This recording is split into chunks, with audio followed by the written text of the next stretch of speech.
Imagine करिए एक secret club जिसके मेंबर्स की आइडेंटिटी टॉप सीक्रेट है और जहाँ पर सब रूल्स बनाए जाते हैं और उनका स्लोगन है democracy is optional. Welcome to the concept of deep state. American politics में ये शब्द डेली बेसिस पर यूज होता है। और what exactly is this deep state?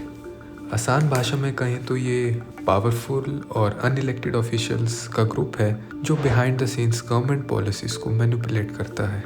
American political scientist C Wright Mills का अपनी द पावर एलीट में कहना है कि यूएस में पावर 3 एरियाज में कॉन्सेंट्रेटेड है: bureaucracy, corporates and military.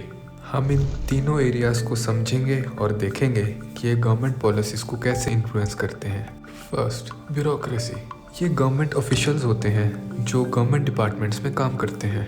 World war 2 के समय गवर्नमेंट ने मिलिट्री और कॉर्पोरेट्स को इंटीग्रेट करा ताकि वो वॉर इक्विपमेंट्स का अच्छा प्रोडक्शन कर सके to counter Axis power and Hitler.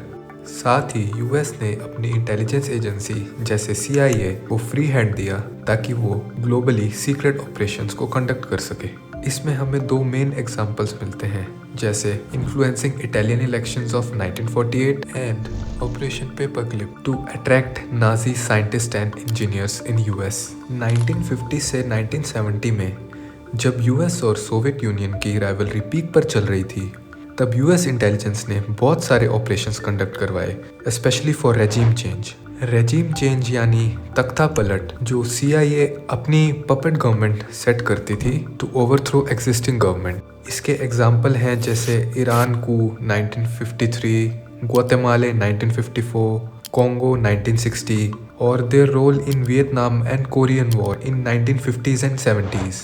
But cold war की इंस्टेबिलिटी काफ़ी नहीं थी and now the major event happened in the history of United states.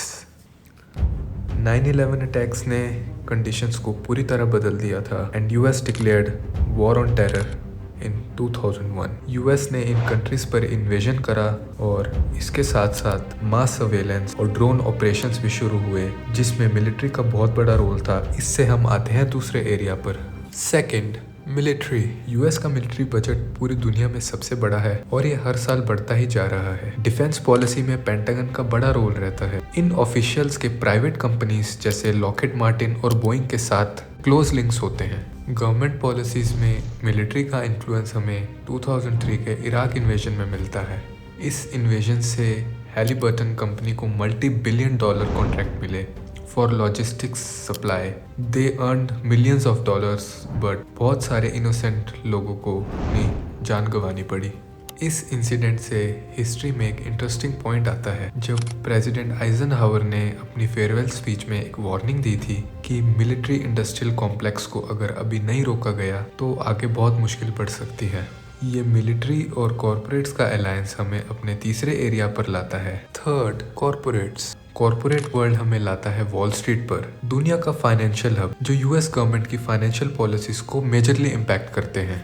इसका हमें एग्जाम्पल मिलता है 2008 के फाइनेंशियल क्राइसिस में, जब बहुत सारे इंस्टीट्यूशंस बैंकरप्ट हो गए थे और यूएस गवर्नमेंट ने बड़ी कंपनीज जैसे JP Morgan और सिटी बैंक को बेल आउट करा। In other words, in companies को लॉस रिकवरी के लिए फंड्स प्रोवाइड करे। कॉर्पोरेट हाउसेस को तो फंड्स मिल गए, पर एक आम टैक्स पेयर को लॉसेस बेयर करने पड़े। इस क्राइसिस से 4700 से ज़्यादा लोगों ने सुसाइड करा। कॉर्पोरेट वर्ल्ड में सिर्फ वॉल स्ट्रीट ही काफ़ी नहीं है। डेटा और IT रेवोल्यूशन के बाद हम देखते हैं कि बड़े टेक जायंट्स जैसे गूगल, एप्पल, अमेजॉन और फेसबुक का डेली लाइफ में इन्फ्लुएंस कितना बढ़ चुका है।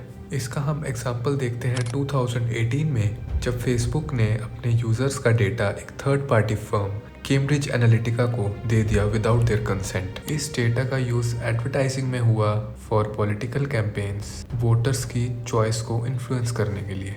2016 से लेकर अब तक के 2024 यूएस इलेक्शंस में जब से ट्रम्प का पॉलिटिकल स्टेज पर आना हुआ है, तब से टर्म डीप स्टेट यूएस की पॉलिटिक्स में बहुत कॉमन हो गया है।